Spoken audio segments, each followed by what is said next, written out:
Les marchés avec CMC Markets, trading de CFD sur action, Forex et indices. Salut, c'est Trado, voilà la vidéo de mise à jour de l'indice parisien et de Orco Property Group qui m'a été demandé près de 20 fois. On va commencer par le CAC et là j'aime bien quand ça se passe conformément aux statistiques. Je vous avais dit hier que nous avions fait tout d'abord une ligne de poussée ici qui avait été confirmée de fort belle manière la séance d'hier par un avalement baissier ici. Et que là, dans ce genre de situation, il y avait fort à parier pour qu'on aille plus bas. Et la sanction, effectivement, est tombée dès l'ouverture, puisqu'on a créé un gap, ici, sur une absence de cotation entre les plus bas de la bougie d'hier et les plus hauts de la bougie d'aujourd'hui. Un gap qui nous a amené à visiter les profondeurs avec une perte à un moment supérieure à 1,5%. Alors maintenant, on commence à voir un petit peu fleurir à droite, à gauche sur les forums des signaux d'alerte importants, avec éventuellement la perspective d'une correction de très grande ampleur.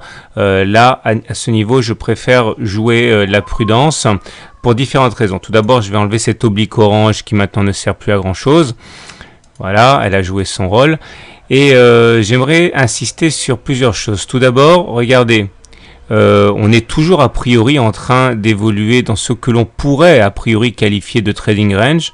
Voici la partie basse, voici la partie haute. Et je vous avais déjà expliqué que voilà, on avait eu un gap ici qui n'était pas significatif parce que c'était un gap commun qui a été comblé très très vite dès la séance suivante. Si jamais demain on a une nouvelle bougie qui effectivement venait combler le gap, on serait face à un gap commun et dans ce cas on pourrait tout à fait envisager de végéter, voire même d'aller chercher à nouveau la partie haute du trading range vers 4420. Autrement dit, ce qu'on a vu aujourd'hui ne suffit pas en tant que tel à sortir les parapluies et se couvrir. Surtout qu'il y a d'autres éléments qui tendent à être mesurés dans le pessimisme. Tout d'abord, le fait qu'on ait le super trend là, qui est un indicateur beaucoup plus lent que le SAR et qui lui est toujours positif. Ok, on a rebondi très près de ce SAR aujourd'hui. Et puis j'aimerais également vous montrer un tuto par rapport au Bollinger. Je vous rappelle que les Bollinger sont construites de telle manière que 80% des clôtures se font à l'intérieur des bandes de Bollinger. Et beaucoup utilisent ces bandes pour trader. Regardez, là par exemple, on voit bien que 80%, quasiment ici toutes les bougies en l'occurrence, puisque c'est la photo que j'ai prise, toutes les clôtures se font à l'intérieur des Bollinger. Voici la Bollinger supérieure, voici la Bollinger inférieure, et même s'il y a des excursions hors des Bollinger, là, finalement, très souvent, et dans 80% des cas, en fait, on vient clôturer à l'intérieur des Bollinger. Un autre exemple ici, il y a beaucoup de points de contact, ici avec les Bollinger, là, ou encore ici. Mais finalement, la plupart du temps, même si on sort des Bollinger en séance, on les réintègre en clôture. Ça joue un rôle de support et de résistance très important les Bollinger. Et d'ailleurs, encore une fois, un trading system simple consiste justement à prendre position lorsque les Bollinger sont lorsque les cours sont en train de sortir des Bollinger en séance, en pariant sur leur réintégration finalement en fin de séance. Alors, si j'en parle, c'est parce que regardez, cette règle a encore joué aujourd'hui. Il y a bien eu contact avec la Bollinger, excursion hors des Bollinger, mais finalement en clôture, on est venu clôturer à l'intérieur des Bollinger. Donc il est tout à fait possible que nous soyons face à un support important.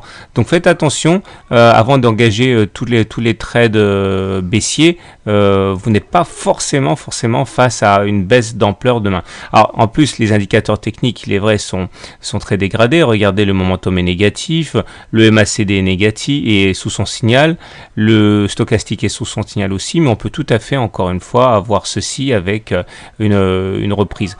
Et surtout, souvenez-vous de ce Turtle Soup qui avait bluffé pas mal de monde il y a près d'une semaine.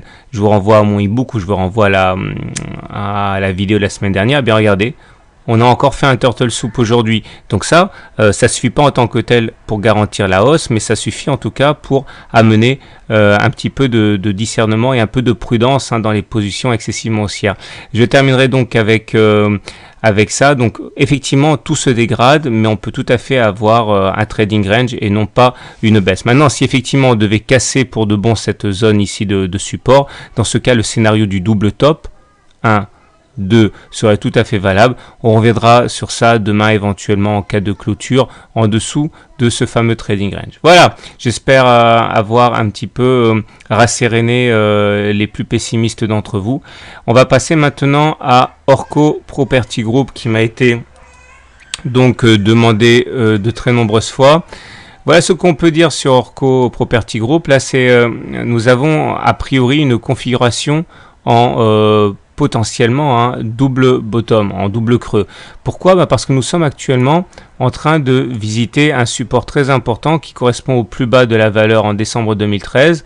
Et là, à bien y regarder, eh bien, on est en train de rebondir sur cette zone de support. Alors, on ne sait pas trop si ça va suffire, mais en tout état de cause, ça ne suffira pas si le CAC décroche violemment. Mais si le CAC joue les prolongations, on peut tout à fait envisager de rebondir à partir des niveaux suivants. Surtout que si on regarde les indicateurs techniques, il y a une hausse des volumes ici qui montre bien qu'il y a des intérêts acheteurs. Donc oui, c'est très mauvais, mais il y a aussi de bonnes raisons de se méfier d'une continuation de la baisse. Alors c'est sûr que le momentum est négatif, c'est pas bon. Le MACD est négatif et il est sous son signal, c'est pas bon non plus.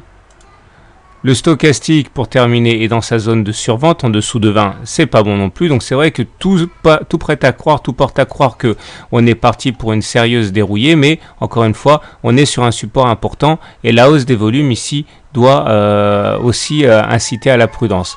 Je terminerai en parlant ici d'un biseau. Regardez ce biseau orange là, cette espèce de triangle qui penche vers le bas. Il faut savoir que dans la plupart des cas, ce genre de configuration se casse par le haut. Alors, je pense également que si on devait casser ce biseau par le haut, dans ce cas, le scénario du double bottom gagnerait franchement en crédibilité. À très court terme, je vous conseille de surveiller de très près cette moyenne mobile à 20 séances ici.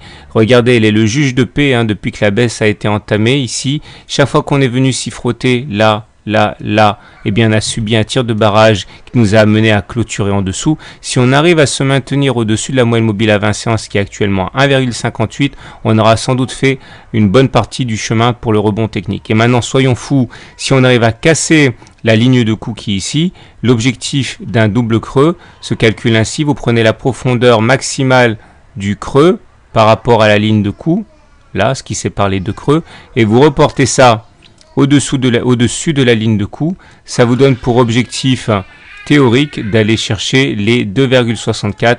Évidemment, ça fait rêver, mais c'est pas non plus pour demain. Voilà, bonne soirée, bon trade. N'oubliez pas de vous abonner à la newsletter, c'est gratuit. Et à demain pour la mise à jour.